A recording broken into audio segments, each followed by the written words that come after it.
This visit brings us to the sixth principle of success, without which the 5 principles I have given you previously would be useless. It is the principle of self-discipline. Self-discipline, as I am presenting it to you here, has reference not only to your mastery of negative habits, which stand in the way of your success, but more particularly to your development and enforcement of the positive habits you will need in order to avail yourself of the 6 assets you brought over with you in that sealed envelope I mentioned in our first visit.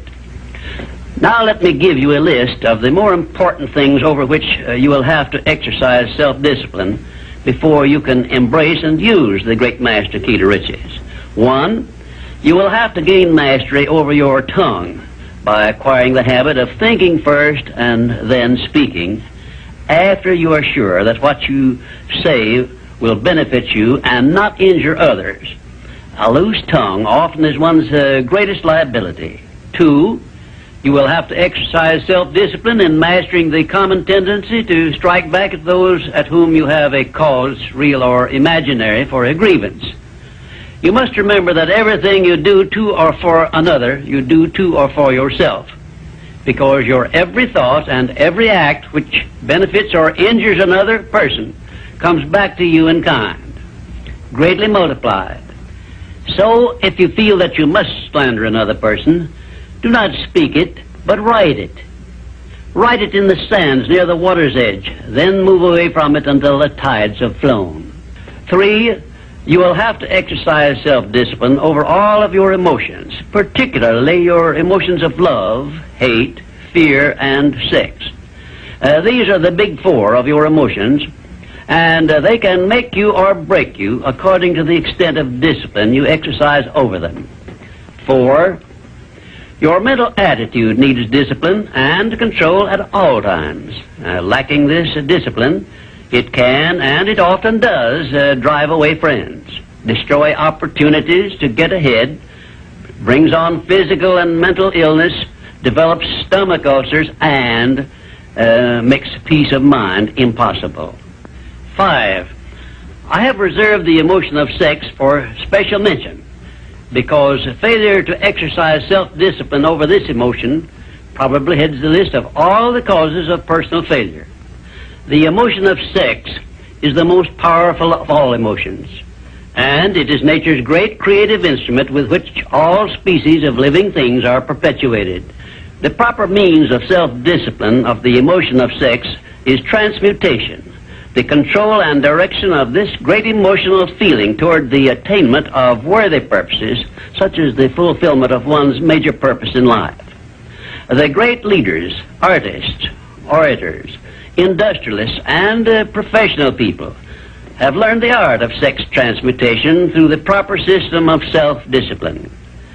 Because of the delicacy of the subject of sex emotion, I am limited as to the information I can give you about it on this visit. But I have covered the subject much more in detail in some of my books. And 6, your stomach also needs discipline through the proper habits of dieting and fasting, because information on dieting and fasting should come from your own doctor. I will not go into details concerning them, except to call your attention to the need for knowledge on this subject. Personally, I attribute my sound physical health mainly to the habits of dieting and fasting which I have developed through the years. And 7, you will need to exercise self-discipline in relation to religion and politics, because our country, which is the most acceptable form of society civilization has yet produced, is made up of people of varying beliefs in connection with both of these subjects. To be happy and prosperous in our country, we must learn to live and to let live, to give others the privileges we ask and demand for ourselves.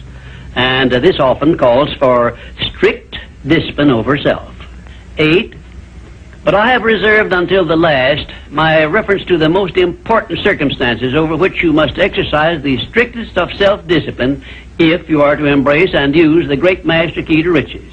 I have reference to your profound privilege of taking possession of your own mind and directing it to whatever ends you may desire. You cannot take possession of your own mind or direct it to definite ends without a practical system. I have devoted the better portion of my past life to the revelation and presentation of such a system. And I know that this system works because it has been successfully used by many millions of people throughout the world. The system is not only practical and workable, but it is so simple that anyone who is ready for it may master it and use it successfully. Its use does not call for a genius nor a great amount of formal education. It calls only for a will to take possession of one's own mind and a definite purpose to which the mind is to be directed. Self-discipline by Thomas A. Edison made him the world's greatest inventor, who revealed to mankind during the first half of the 20th century more of nature's secrets than had been uncovered during the entire previous history of civilization. Self-discipline carried Wilbur and Orville Wright through a multitude of failures and enabled them finally to give the world its first practical airplane, an achievement which has made the world smaller and changed the entire trend of civilization. Self-discipline helped Helen Keller to triumph over deafness, blindness, and dumbness, a combination of afflictions such as most people never experience. Self-discipline helped me to carry on through years of heart-aching discouragement and defeat and give the world the first practical philosophy of success based on the know-how gained by hundreds of men and women who spent a lifetime by the trial and error method in discovery of the principles which lead to personal success. Self-discipline is among the top-ranking features of all the great religions, including, of course, the Christian faith. And there are some people who believe that our major purpose on earth is that of developing wisdom through struggle and self-discipline. One thing is certain: no one ever becomes very wise without the aid of self-discipline, and no one ever finds peace of mind and happiness without the strict exercise of self-discipline. Self-discipline is the only means of transmuting sorrow into faith. It is the only means by which we may transmute hatred of others into the milder emotion of sympathy for them.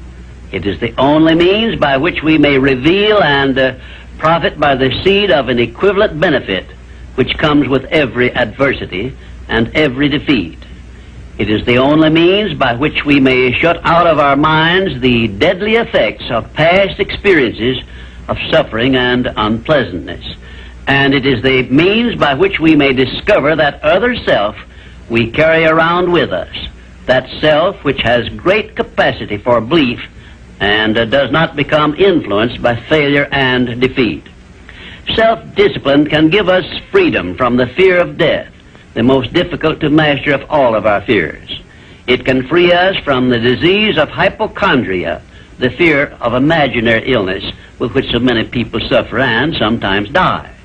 Self-discipline is the means by which we may think our own thoughts, live our own lives as we wish to live them, and remain forever free from the evils of fears and limitations which we have inherited from the dark ages before the dawn of civilization. The Creator never gives one an asset or benefit without passing along with it the means by which it may be embraced and used. Self-discipline, therefore, is the means by which the Creator provided us with a method of embracing and using the only thing over which we have unchallengeable control, the power of our own thoughts. And now, until our next visit, may I remind you that the habit of taking the line of least resistance makes all rivers and some men crooked.